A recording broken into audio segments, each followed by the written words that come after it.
ومن سيئات أعمالنا من يهد الله فلا مضل له ومن يضلله فلا هادي له ونشهد أن لا إله إلا الله وحده لا شريك له ونشهد أن سيدنا وسندنا وحبيبنا ومولانا محمد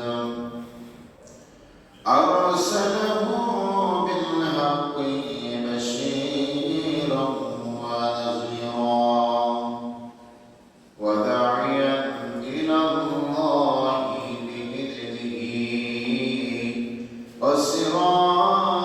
وسراجا منيرا فقد قال الله تعالى في كلامه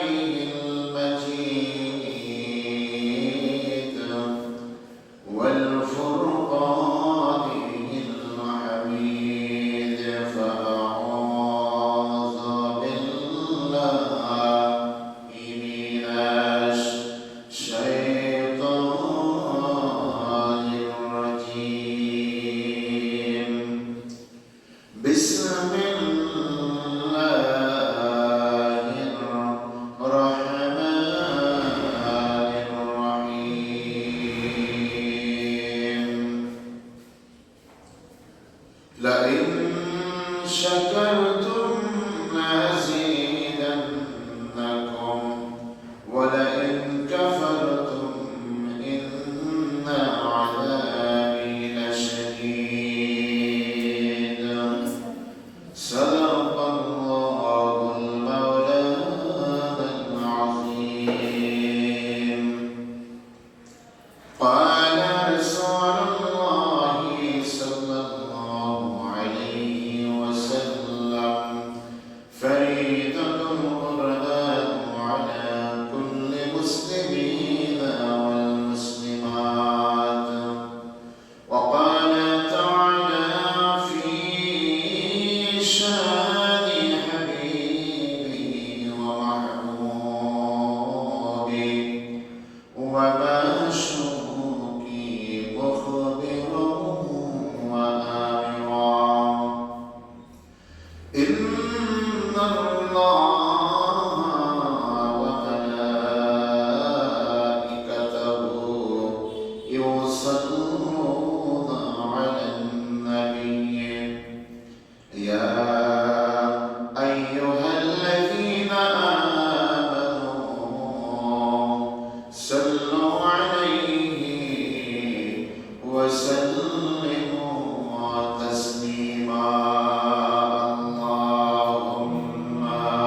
দুনিয়ার সবাই যেদিন আমায় ভুলিবে,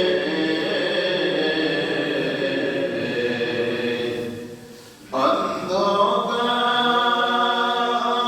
কবরে যেদিন আমায় শোয়াইবে,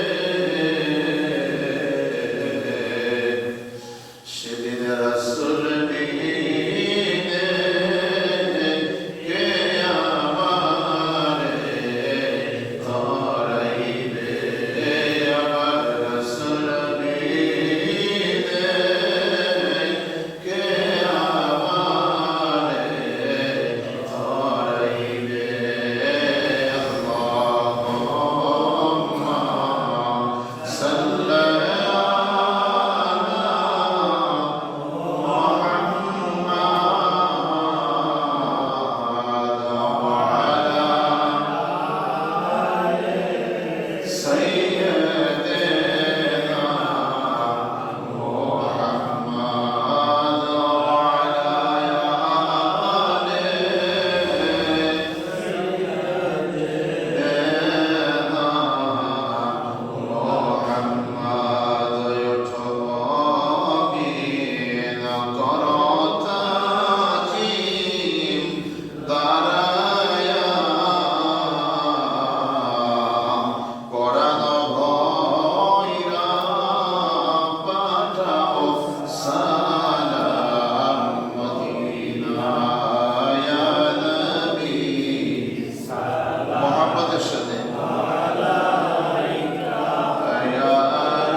তুমি যে নূরের রবি, নিখিলের ধ্যানের ছবি, তুমি না এলে দুনিয়ায় আধারে ডুবিত সবই। ইয়া নবী সালামু আলাইকা। সোনার মদিনা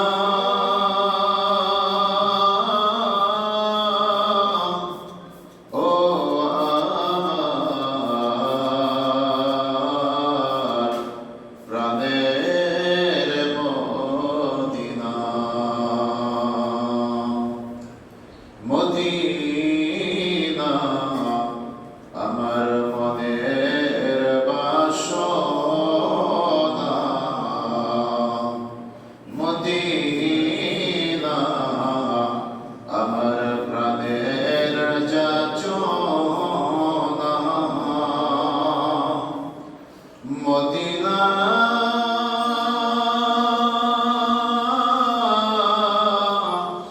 আমার দুঃখের সান্ত্বনা, মদিনা আশিকের সুখের ঠিকানা। ইয়া নবী সালামু আলাইকা, ইয়া রাসূল সালামু আলাইকা, ইয়া হাবিব সালাম আলাইকা, সালাওয়াতুল্লাহ।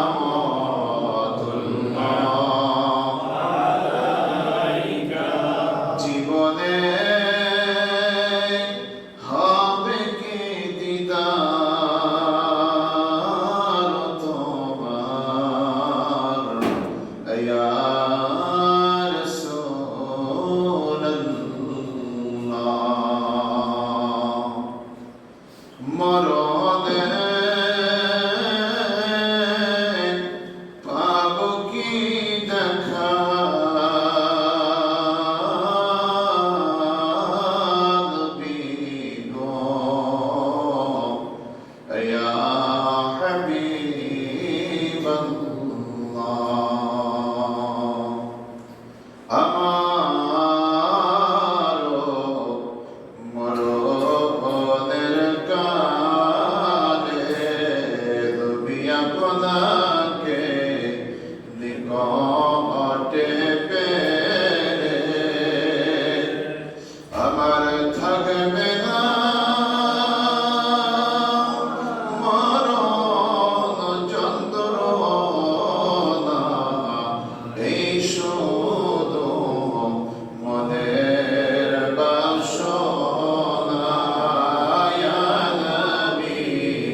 الصلاة والسلام عليك يا رحمة للعالمين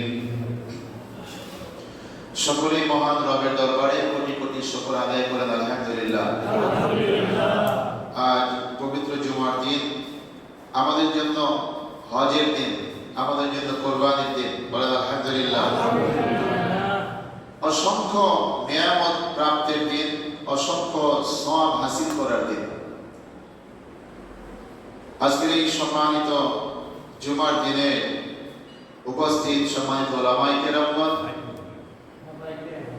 মসজিদের সাধারণ সম্পাদক আলহাজ সাইদুর রহমান সাইদ ভাইজান সহ দূর দূরান্ত থেকে আগত এবং অত্র এলাকার আমার প্রাণপ্রিয় আশিকান জাকেরান ধর্মপ্রাণ মুসলমান ভাইরা, সকল শ্রেণী, সকল পেশা, সকল বয়সী সকলের প্রতি, পর্দার আড়ালের মা বোনদের প্রতি সালাম জানাই। আসসালামু আলাইকুম ওয়া রাহমাতুল্লাহ।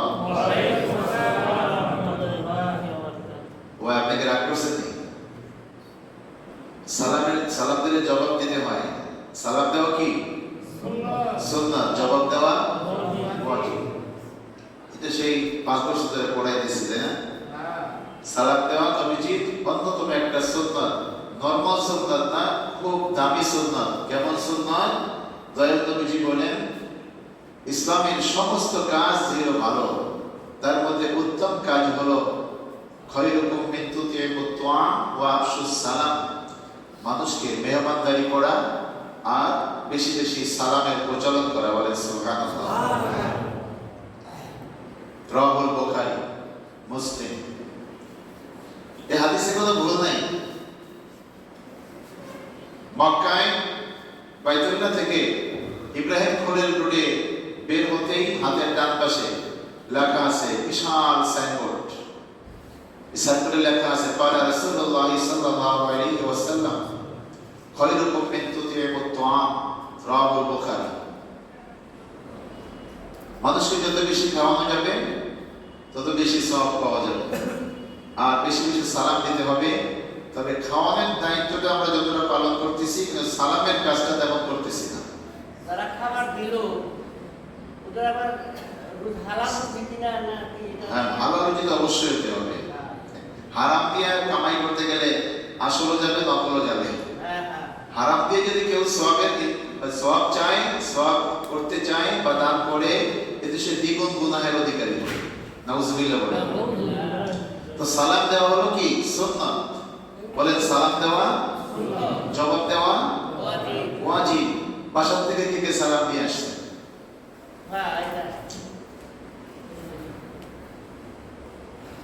কই একটু হাত তোলেন না দেখি। মানে ঘর থেকে, বাসা থেকে বের হওয়ার সময় সালাম দিয়ে আসছে। ইমানের দুর্বলতা। দয়াল নবীজি সব সময় যাকে দেখতেন তাকে সালাম দিতেন। সুবহানাল্লাহ বলেন।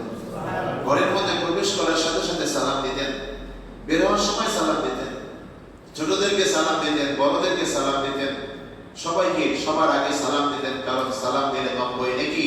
শুধু নেকি হিসাব করলে হবে না, সালামটা দিতে হয় মহব্বতের জন্য, ভালোবাসার জন্য, আল্লাহর রহমত পাওয়ার জন্য। ঠিক কিনা বলেন? যেখানে সালাম দেওয়া হয় সেখানে আল্লাহর রহমত নাজিল হয়। সুবহানাল্লাহ। আর যদি সালামের সাথে সাথে মুসাফা করতে পারেন, হাত দেন, মুসাফা করতে পারেন, এরকম মুসাফা করেন, 2 হাত দিয়ে মুসাফা করলে আঙ্গুলের ফাঁকা দিয়ে দয়াল নবী বলেন সগীরা গুনাহগুলো ঝরে ঝরে পড়ে যায়। বলেন সুবহানাল্লাহ। সব জায়গায় সালাম দিতে রাজি আছি, বাসায় সালাম দিতে রাজি না। স্ত্রীর কাছে সালাম দিতে লজ্জা করে, মা-বাবার কাছে সালাম দিতে লজ্জা করে, ভাইয়ের কাছে সালাম দিতে লজ্জা করে। এটা ঈমানের দুর্বলতা ছাড়া আর কিছুই না। আমরা রাসূলকে ভালোবাসবো কিভাবে? রাসূলকে মিষ্টি কিনা খাওয়াবো, তাকে ভালো ভালো পোশাক কিনে দেব, তাকে বাড়ি করে দেব, গাড়ি করে দেব, কোনো সুযোগ আছে আমাদের? কেমনে ভালোবাসবো? আমার নবীজি স্পষ্ট ভাবে বলে দিয়েছেন, মান আহাব্বা সুন্নতি ফাকাদ আহাব্বানি। যে ব্যক্তি আমার সুন্নাতকে ভালোবেসে অনুসরণ করলো, কাজে পরিণত করলো, অর্থাৎ আমার সুন্নাতগুলো যিনি আমল করলো, সে আমার সুন্নাতকে ভালোবাসলো না জানি আমি নবী আমাকে ভালোবাসে। নবীজির সুন্নাতকে ভালোবাসা মানে নবীজিকে ভালোবাসা। আমার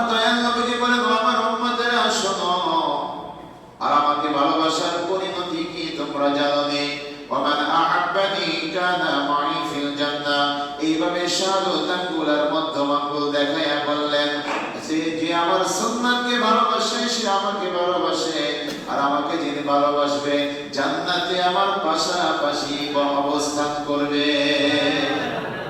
এর চাইতে আর সহজভাবে বোঝানোর কোনো হাদিস আছে? তো নবীজিকে যদি ভালোবাসতে চান, যারা বলেন আমি নবীজিকে ভালোবাসি, তাহলে আপনাকে সুন্নাত পালন করতে হবে, এর বিকল্প আর কিছুই নাই। তাহলে সালাম দেবকে আর বলবো? কথা বলেন, আর কে বলবো? কারা কারা বলবেন না একটু হাত তুলে দেখান তো।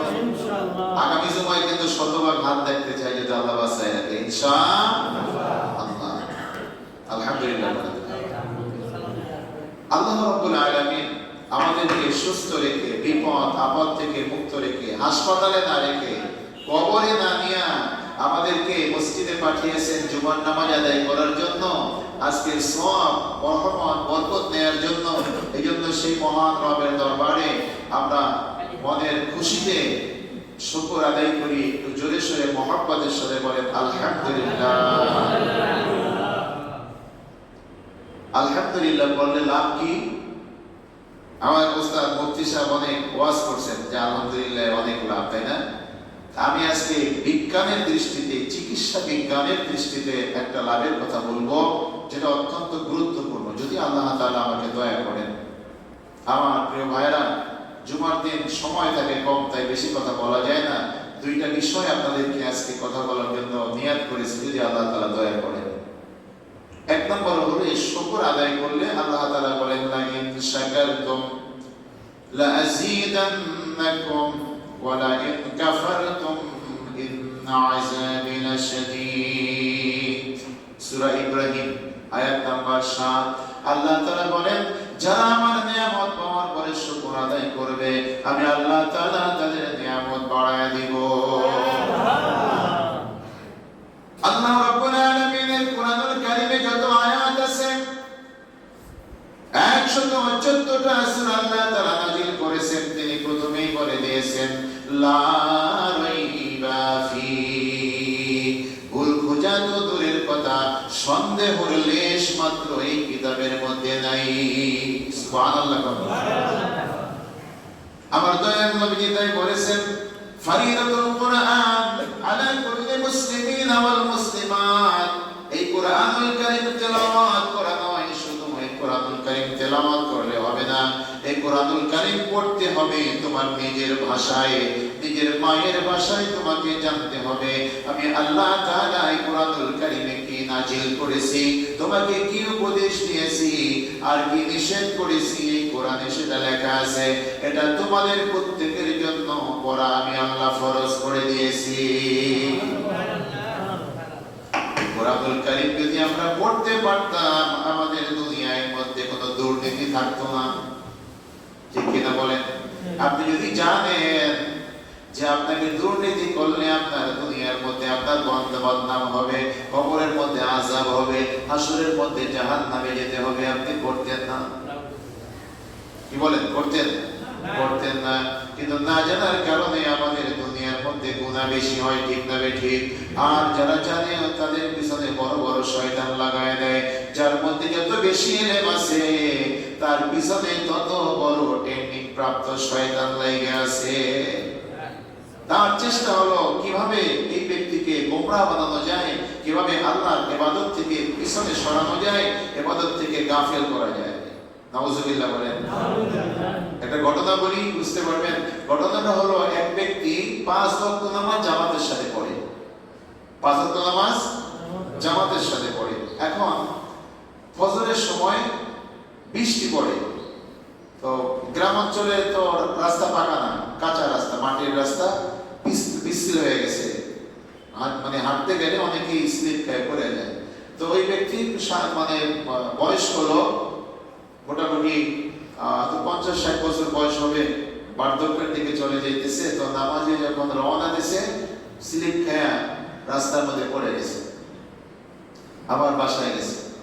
বাসায় যাওয়ার পর সে কি করছে, ওই লুঙ্গি চেঞ্জ করে, কাপড় চেঞ্জ করে আবার রওনা দিয়েছে, আবার স্লিপ খেয়ে পড়ে গেছে। সুবহানাল্লাহ। কথা বল সুবহানাল্লাহ। আমরা বলতাম যে এত কাদা পিছলার মধ্যে মসজিদে যাওয়ার দরকার নেই, ঠিক না? দুইবার গেছে, আবারও তৃতীয়বার আবার যখন রাস্তায় আসছে কিছু দূর আসার পরে আবার স্লিপ খেয়ে পড়ে গেছে। পরে যাওয়ার পর আবার বাসায় গেছে, তাই আবার নতুন কাপড় চেঞ্জ করে আবার মসজিদে আসতেছে। আসবে এমন সময় এক লোক দরজায় দাঁড়াইছে, বলতেছে মুরব্বী কোথায় যাবেন? মসজিদে যাবো। কত চলেন আমার গাড়ি ওঠেন। কেন? ওঠেন না, আপনি মুরব্বী মানুষ, আপনার গাড়ি উঠে দিই। সুবহানাল্লাহ। তো গাড়ি উঠে আপনার মসজিদে পৌঁছায় দিই। গাড়ি উঠলো, মসজিদে পৌঁছায় দিল, নামাজ পড়লো। মুরব্বী কিন্তু ওই লোকের পরিচয় জানে না। সুবহানাল্লাহ। শয়তানদেরকে প্রতিদিন তাদেরকে বসানো হয়, যেমন কোন নেতা অথবা কোন মিল কলকারখানা, তাদের কর্মচারীদেরকে নিয়ে বসা হয়, কে কি কাজ করেছো তার আজকে কি দাও, হিসাব দাও। তো শয়তান যাদেরকে যে কাজে লাগানো হয়েছে প্রতিদিন রাতে তাদের হিসাব নেওয়া হয়। তো আজকের দিনে ওই দিনের টিমে যারা শয়তানি করতে বের হয়েছে তাদেরকে হিসাব নিতেছে ইবলিস শয়তান। তাদের এই যে ইবলিস শয়তানের যে মিটিং বসে, এটা হলো সাগরের উপরে, পানির উপরে। আমার প্রিয় ভাইরা, তো বলছে আজকে কে কোন ভালো কাজ করছো আমার কাছে বলো। তাদেরকে যারা ভালো কাজ করছো, মানে যারা বেশি পাপের কাজ করছো তাদেরকে পুরস্কৃত করা হবে। তো ওই লোক, ওই শয়তানটা দাঁড়ায় বলতেছে আমি ভালো কাজ করছি, আজকে একটা সবচেয়ে বড় গুনার কাজ করায় দিছি, গুনাহ থেকে মানে সওয়াব থেকে তাদেরকে বাঁচায় দিছি। তো বললো কি কাজ করছো? বললো যে একটা মুরব্বী মসজিদে যাবে নামাজ আদায় করার জন্য, মসজিদে যাওয়ার সময় পিচ্ছিল খায়, স্লিপ খেয়ে পড়ে গেছে, আবার বাসায় যেয়ে কাপড় চেঞ্জ করছে। এভাবে 3 বার করার পর আমি তাকে ঘাড়ে করে নিয়ে মসজিদে আগায় দিছি। অন্য শয়তানরা বলে কি একটা ভালো কাজ করে আসছে, তুমি তো নামাজে আগায় দিয়ে আসছো, তাহলে ভালো কাজ করার জন্য দিয়ে আসছো, তুমি আবার পাপের কাজ কি করলা? বলছে আরে তোরা বুঝবি না। বলছে তুমি বুঝাই বলো। বলছে এই লোকটা 1 বার 2 বার 3 বার স্লিপ খাইয়া নামাজের জন্য আবার নতুন কাপড় পরে মসজিদে যাইতেছিল। এরকম যদি বারবার সে স্লিপ খাইয়া মসজিদে যাওয়ার জন্য চেষ্টা করে তার তো সওয়াব বেশি হয়ে যাবে। বলে সুবহানাল্লাহ। আমি সেই সওয়াবটা কমানোর জন্য ঘাড়ে করে নিয়ে মসজিদে দিয়ে আসছি, তাতে সে বেশি সওয়াব না পায়। চিন্তা করছেন শয়তান কারে বলে? এই শয়তানের বুদ্ধিগুলো ইহুদি আর নাসারাদের মধ্যে বেশি বেশি দিয়া মুসলমানদের ঈমান ধ্বংসের কত ফন্দি যে দুনিয়ার মধ্যে চলতেছে তার কোনো হিসাব না। সুদ, ঘুষ, তারপরে এই যে এনজিও যত কর্মকাণ্ড, কিন্ডারগার্টেন, এই সব ইহুদি নাসারাদের চক্রান্ত। বেপরদায় মহিলাদেরকে বের করা, হারাম খাইয়া মানুষের শরীর গঠন করা যাতে করে তাদের দোয়া আল্লাহর দরবারে কবুল না হয়। এরকম হাজার হাজার নয়, লক্ষ লক্ষ তাদের চক্রান্তের জালে আমরা আটকা পড়ে গেছি। আমাদের ঈমান এখন যায় অবস্থা। দুরূদ শরীফ পড়েন আল্লাহুম্মা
ভালোবেসে আমল করলে নবীজিকে ভালোবাসা হয়, তার ফলাফল হলো জান্নাত। বলেন সুবহানাল্লাহ।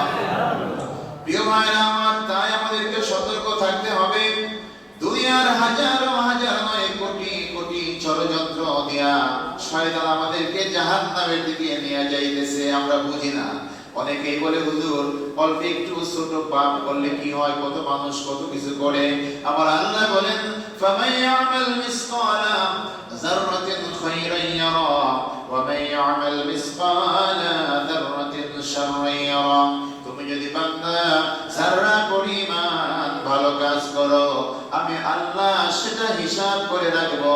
হাসরের ময়দানে তার ফলাফল, তার পুরস্কার আমি আল্লাহ তোমাকে দিয়ে দিব। আর যদি বান্দা বান্দিরা যারা পরিমাণ গুনার কাজ করো, সেটা জমা করে রাখবো। হাসরের ময়দানে তার জন্য তোমাকে পানিশমেন্ট পেতে হবে। তাহলে গুনাহ যতই ছোট হোক সেটা গুনাহ যতই ছোট হোক সেটা কি বলেন, সেটা গুনাহ। আর সওয়াব যত ছোট হোক সেটা কি সওয়াব। একটা উদাহরণ দেই, আপনারা রাগ করবেন না তো? এই যে হারাম যেটা শুকরের মাংস, এটা কি হালাল না হারাম? আমাদের জন্য হারাম, অন্য ধর্মের জন্য জায়েজ থাকতে পারে, সেটা তাদের ব্যাপার। এই শুকরের মাংস 1 কেজি যদি হারাম হয়, 100 গ্রাম কি হারাম না হালাল? হ্যাঁ, যদি অল্প একটু হয় সেটাও কি হারাম। তাহলে গুনাহ যত ছোট হোক না কেন সেটা কি হারাম। সুগন্ধি আপনি যদি অল্প একটু ব্যবহার করেন তাতে যেমন সুগন্ধি আসে, আবার বেশি করে ব্যবহার করলেও তাতে কি আসে, সুগন্ধি আসে। সুবহানাল্লাহ বলেন। আমার প্রিয় ভাইরা, তো প্রথম কথা হলো লাইন শাকারতুম লাযিদান্নাকুম। আল্লাহ বলে আমার শুকর আদায় করলে আমি আল্লাহ তোমার নিয়ামত কি করব, বাড়ায়া দেব। সুবহানাল্লাহ বলেন, বাড়ায় দিব। তো চিকিৎসা বিজ্ঞান বলে, বিস্তারিত বলার সময় নাই, অন্য একদিন আলোচনা করব, কিন্তু সময় কম। চিকিৎসা বিজ্ঞান বলে যখন মানুষ তার জীবনযাপন কালে যখনই কেউ যদি জিজ্ঞাসা করে ভাই আসসালামু আলাইকুম, ওয়ালাইকুম আসসালাম, ভাই কেমন আছেন, এই আসি আর কি কোনো মতে চলে। যদি ছেলেটা চাকরি না করতো, না খাইয়ে মরা লাগতো। আছে না এরকম? ব্যবসা বাণিজ্য তেমন ভালো না, এই আর কি চলে কোনো মতে। আল্লাহ শুকর নাই, কিন্তু আল্লাহ রাসূল আমাদেরকে শিখিয়ে গেছেন যে তুমি বলো আলহামদুলিল্লাহ, আল্লাহ আমাকে ভালো রেখেছেন, বলে সুবহানাল্লাহ। আপনার যে একটা সুস্থ শরীর আল্লাহ তাআলা দিয়েছেন, অক্সিজেন লাগতেছে না, আপনাকে পানি কিনে খাওয়া লাগতেছে না, বিনা টাকায় আপনি ল্যাবের মধ্যে কম্বলের মধ্যে ঢুকলেও সেখানে আপনি বিনা টাকায় বিনা পারিশ্রমিকে আপনি অক্সিজেন পাইতেছেন। আপনি হিসাব করছেন প্রতি ঘন্টায় ভেন্টিলেটর ব্যবহার করলে অথবা অক্সিজেন ব্যবহার করলে কত টাকা খরচ হতো? আপনি আমি বাঁচতে পারতাম? বাঁচার কোনো উপায় ছিল? উপায় ছিল না। আল্লাহ তাআলা আমাদের জন্য অক্সিজেনকে সহজ করে দিয়েছেন, বলেন সুবহানাল্লাহ। এই যে ক্যামেরা দিয়ে ছবি তোলে না, সর্বোচ্চ পাওয়ারফুল যে ক্যামেরা, তার 100 ক্যামেরার পাওয়ারফুল লেন্স আমাদের চোখে লাগানো আল্লাহ তাআলা লাগিয়ে দিয়েছেন, বলেন সুবহানাল্লাহ। এই যে বিনামূল্যে আমাদের শরীর পা থেকে মাথা পর্যন্ত যে নিয়ামতগুলো আল্লাহ তাআলা দিয়েছেন, এটার শুকর যদি আমরা আদায় না করি তাহলে কি হবে? তাহলে হবে আপনার হাই প্রেসার। রাগ করেন না কিন্তু, আপনার হাই প্রেসার হবে, আপনার এই কি বলে ব্রেন স্ট্রোক হবে, আপনার হার্ট স্ট্রোক হবে, আপনার বিভিন্ন ধরনের সমস্যা শরীরের মধ্যে জর্জরিত হয়ে যাবে। আজকে আমাদের গ্যাস্ট্রিক আলসার, ডায়াবেটিস বলেন, আপনার প্রেসার বলেন, যত রোগ বলেন, এই সমস্ত রোগের সব কিছুর মূল দোষী হলাম আমরা। কারা? আমরা। এর কারণ কি? আমরা নবীজির সুন্নাত আমল করি না। কথা বলেন, আমরা নবীজির সুন্নাত আমল করি না। আমরা জিজ্ঞাসা করলে বলি না যে আলহামদুলিল্লাহ, আল্লাহ আমাকে ভালো রেখেছেন, আল্লাহ আমাকে সুস্থ রেখেছেন, আল্লাহ আমাকে নিয়ামত দিয়েছেন। এই কথাটা আমাদের জবান থেকে বের হয় না। এটা শুধু জবানে নয়, এটা মন থেকে বলতে হবে। আপনি যখন মন থেকে যেদিন বলবেন যে আল্লাহ আমি সুস্থ আছি, তুমি আমাকে ভালো রেখেছো, দেখবেন আপনার হাই প্রেসার থাকবে না। আল্লাহর কসম করে বলি, আমার রাসূলের জীবনী অনুসরণ করলে, সুন্নাত মেনে চললে আপনার জীবনে আপনার রোগ থাকবে না। হয়তো মাঝে মাঝে একটু জ্বর ঠান্ডা লাগতে পারে, তা আবার 2-4 টাকার ওষুধে ইনশাআল্লাহ সেরে যাবে। বড় ধরনের কোনো রোগ আল্লাহ তাআলা আপনাকে দিবেন না, দিবেন না, দিবেন না। আল্লাহর কসম করে বলি, আল্লাহ রাসূলের হুকুম মতো চললে আপনার জীবনে কোনো অশান্তি আসবে না। সুবহানাল্লাহ। আমার প্রিয় ভাইরা, আমি মাঝে মাঝে আপনাদেরকে বলি যে গ্যাস্ট্রিক যদি দূর করতে চান, রাসূল সাল্লাল্লাহু আলাইহি ওয়াসাল্লামের তরিকা অনুসরণ করেন। পেটকে 3 ভাগ করেন, 1 ভাগ খাবার খান, 1 ভাগ পানি পান করেন, আর 1 ভাগ খালি রাখেন, আপনার গ্যাস্ট্রিক থাকবে না। তারপরে যাদের গ্যাস্ট্রিক আছে, আপনারা সকাল বিকাল মেথি খান। আমার দয়াল নবীজি মেথি খেয়েছেন, এর দ্বারা আপনার শুধু গ্যাস্ট্রিক কমবে না, আপনার শরীরের অনেক রোগের উপকার হবে। এখন বলার সময়, রাসূলের অনুসরণ করলে আমরা ভালো থাকবো। হাসপাতালে গেলে, ঢাকা শহরে হাসপাতালে গেলে দেখা যায় এমন কোন হাসপাতাল নাই যে হাসপাতালে ডাক্তারের সিরিয়াল লেগে থাকে না, ঠিক কিনা বলেন? আল্লাহ তাআলা তাসবিহ করেন, সুবহানাল্লাহ ওয়ালহামদুলিল্লাহ,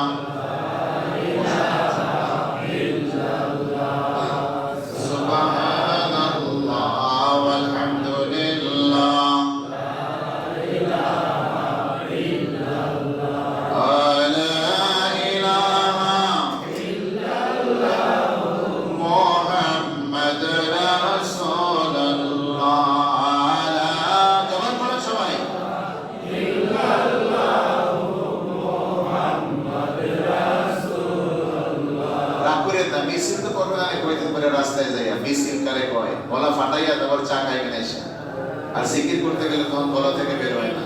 পড়েন সুবহানাল্লাহ আলহামদুলিল্লাহ লা ইলাহা ইল্লাল্লাহ, সুবহানাল্লাহ আলহামদুলিল্লাহ লা ইলাহা ইল্লাল্লাহ, লা ইলাহা ইল্লাল্লাহ মুহাম্মাদুর রাসূলুল্লাহ। তুমি কি বোবা? তোমার মুখে কথা আছে, তা মুখ বন্ধ করছে কেন? জিকির করো না কেন? তুমি কি বোকা? আবার বলেন সুবহানাল্লাহ ওয়ালহামদুলিল্লাহ লা ইলাহা ইল্লাল্লাহ, সুবহানাল্লাহ আলহামদুলিল্লাহ লা ইলাহা ইল্লাল্লাহ, লা ইলাহা ইল্লাল্লাহ মুহাম্মাদুর রাসূলুল্লাহ। আসছো একা যাইবা একা, সঙ্গে কেহ যাইবে না। আজ যেদিন ধরবে তোমায় কেউ রাখিতে পারবে না। সুবহানাল্লাহ ওয়ালহামদুলিল্লাহ লা ইলাহা ইল্লাল্লাহ, লা ইলাহা ইল্লাল্লাহ মুহাম্মাদুর রাসূলুল্লাহ, লা ইলাহা ইল্লাল্লাহ মুহাম্মাদুর রাসূলুল্লাহ সাল্লাল্লাহু আলাইহি ওয়াসাল্লাম।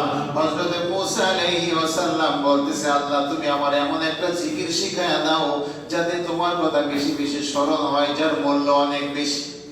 আল্লাহ তাআলা শিখায় দিলেন, বলো লা ইলাহা ইল্লাল্লাহ। এটা তো আমি জানি, মুসা এটা তো আমি জানি। তুমি অন্য কিছু ভালো কিছু শিখায় দেয়। আল্লাহ বলেন, মুসা রে তুমি কি জানো? তুমি কি জানো এই লা ইলাহা ইল্লাল্লাহ যদি এক পাল্লায় দেওয়া হয় আর এই তামাম জাহান যদি আরেক পাল্লায় দেওয়া হয়, তাহলে লা ইলাহা ইল্লাল্লাহর পারি ভারী হয়ে যাবে। বলেন সুবহানাল্লাহ। লা ইলাহা ইল্লাল্লাহর পাওয়ার কত? লা ইলাহা ইল্লাল্লাহ পড়লে পিছনের জীবনের সকল গুনাহগুলো ধুয়ে মুছে সাফ হয়ে যায়। বলেন সুবহানাল্লাহ। যত বেশি করবেন তত বেশি নেকি। আমার প্রিয় ভাইরা, তাই আল্লাহ তাআলার শুকর আদায় করবেন। আপনি কি খাইছেন? আলহামদুলিল্লাহ। আমাদের দেশে কিছু মানুষ আছে, সবাই না, আপনারা না, অন্য মানুষের কথা বলতেছি, দাওয়াত খায়, যদি কেউ দাওয়াত দেয়, খাইয়া এসে বলে আজকে গোশে তেমন একটা মজা হয় নাই, লবণ কম দিয়েছে, না মশলা কম দিয়েছে, না কয় জাল হয়েছে, না কয় পোলাও ভালো হয় নাই। আমার দয়াল নবীজি বলেন, তোমাকে দাওয়াত দেওয়ার পরে তোমাকে যা কিছু খাওয়ানো হয়, তোমার যতটুকু প্রয়োজন ততটুকু খাও, কোনো খাবারে দোষ ধরবে না। কারণ কোনো মানুষ চায় না যে আমি কোনো মানুষকে দাওয়াত দিয়া খারাপ খাবার খাওয়াইয়া দুর্নাম কামাই করি। দাওয়াত দিয়ে আসে, হাজার হাজার লক্ষ লক্ষ টাকা খরচ করে কষ্ট করে পরিশ্রম করে রান্না করে আপনার সামনে প্লেটে দেয়, মেহমানদারি করে, আর আপনি যদি সেই দোষ ধরেন তাহলে আল্লাহ তাআলা বেজার হয় প্রথম না শুকরি করার জন্য। ওয়ালা ইন কাফারতুম ইন্না আযাবি লাশাদীদ, এর মানে হলো তুমি যখন আমার নিয়ামতের শুকর আদায় করবে না, যখন বলবে ভালো নাই, কোনো মতে আছি, কোনো রকম আছি, আমি আল্লাহ আমার শুকর আদায় করবে না, আমি আল্লাহ তোমাকে রোগ দিয়ে ভরে দেব, তোমাকে টেনশন দিয়ে ভরে দেব, তোমাকে আমি সুস্থ রাখবো না, তোমাকে সব সময় টেনশনের মধ্যে রাখবো। বলেন নাউজুবিল্লাহ। আর যদি শুকর আদায় করো, যতবার শুকর আদায় করবা, তোমার ব্রেনের ভিতরে এমন একটা নিউরন আমি আল্লাহ বাড়িয়ে দেব, যে নিউরন বাড়ার কারণে তোমার ব্রেনটা ঠান্ডা থাকবে, তোমার মস্তিষ্ক ঠান্ডা থাকবে, তোমার হার্ট সুস্থ থাকবে, তোমার লিভার সুস্থ থাকবে, তোমার কিডনি সুস্থ থাকবে, তোমার পুরো শরীরটা সুস্থ থাকবে, আমি আল্লাহ সুস্থ রাখার ব্যবস্থা করে দেব। বলেন সুবহানাল্লাহ। তাই শুকর আদায় না করলে আমাদের যেমন গুনাহ এবং শরীরে দুনিয়া থেকেই আমাদের আযাব শুরু হয়ে যায়, আর শুকর আদায় করলে দুনিয়া থেকেই আল্লাহ তাআলা নিয়ামত দেয়া শুরু করেন, আর পরকালে সেটা পৌঁছায় জান্নাত পর্যন্ত। বলে সুবহানাল্লাহ। তাহলে আমরা শুকর আদায় করতে রাজি আছি তো? কখনো আল্লাহ তাআলার কাছে কখনো বলবো না কোনো মতে আছি, কোনো রকম আছি, এই আছি, আর কি আছি, কোন মতে চলতেছে, এটা কখনো জবান থেকে যেন বের না হয়। যে অবস্থায় থাকেন না কেন আল্লাহ তাআলার শুকর আদায় করতে রাজি আছি কে কে? নারে তাকবীর, নারে তাকবীর, নারে রিসালাত, পবিত্র জুমা মুবারক, নারে তাকবীর। সকলে হাত নামান। মানুষ অসুস্থ হলে কোথায় যায়? জোরে বলেন না, সবাই বলেন কোথায় যায়? ডাক্তারের কাছে যায়। কার কাছে যায়? ডাক্তারের কাছে। কেন যায়? রোগ সারানোর জন্য, ঠিক না? রোগ সারানোর জন্য। আচ্ছা, আপনি যদি ডাক্তারি বই পড়া একা একা ওষুধ কিনা খান, আপনার রোগ সারবে না বাড়বে? কথা কয় না, সারবে না বাড়বে? বাড়তো দূরের কথা, আপনি মরণ পর্যন্ত হতে পারে, ঠিক কিনা বলেন? তো আল্লাহ তাআলাকে পাওয়ার জন্য কোরআন আর হাদিস একা একা বইরা যারা আলেম হইতে চায়, আল্লাহরে পাইতে চায়, তারা কি বাঁচবে না মরবে? হ্যাঁ, কথা কথা, বাঁচবে না মরবে? যেমন অসুস্থ হলে যেমন ডাক্তারের কাছে যেতে হয়, যেহেতু সে ওষুধ বিশেষজ্ঞ, চিকিৎসা বিশেষজ্ঞ, সে রোগ ধরে কোন রোগের কোন ওষুধ দিলে রোগ সারবে, তার কাছে গেলে আমাদেরকে ট্রিটমেন্ট দেয়, আমরা আমাদের রোগ সেরে যায়, আল্লাহ তাআলা সারায় ওষুধের ওসিলায়, ডাক্তারের ওসিলায়। ঠিক তেমনি ভাবে আমাদের রূহের মধ্যে যে রোগগুলো আছে এগুলো সারানোর জন্য আল্লাহর ওলিদের কাছে যেতে হবে। আমি বলি না, আল্লাহ বলেন বিসমিল্লাহির রহমানির রহিম, ইয়া আইয়ুহাল্লাযীনা আমানু কুনু মা'আস সাদিকিন। হে ঈমানদারগণ, ঈমান এনেছো ভালো কথা, তোমার ঈমানটা পাকাপোক্ত করার জন্য, পূর্ণাঙ্গ ঈমানদার হওয়ার জন্য, আমার পরিপূর্ণ ঈমানদার বান্দা বান্দী হওয়ার জন্য, যিনি সত্য কথা বলেন, সলিহিন, যিনি ভালো কাজ করেন, কোরআন মেনে চলেন, হাদিস মেনে চলেন, রাসূলের প্রেমের জগতে চলেন, তাদের কাছে তাদের সহচর্যে তোমাদের থাকতে হবে। আল কোরআন। বর্তমানে কিছু আলেম বের হইছে, ফেসবুক মুফতি বের হইছে, কয় পীর টির লাগে না। ভাই, পীর হলো উর্দু শব্দ, ফার্সি শব্দ। আরবিতে বলা হয় ওলি আল্লাহ, মুর্শিদ বলা হয়, ওলি আল্লাহ বলা হয়। আল্লাহ তাআলা বলেন, আলা ইন্না আউলিয়া আল্লাহ লা খাউফুন আলাইহিম ওয়া লা হুম ইয়াহজানুন।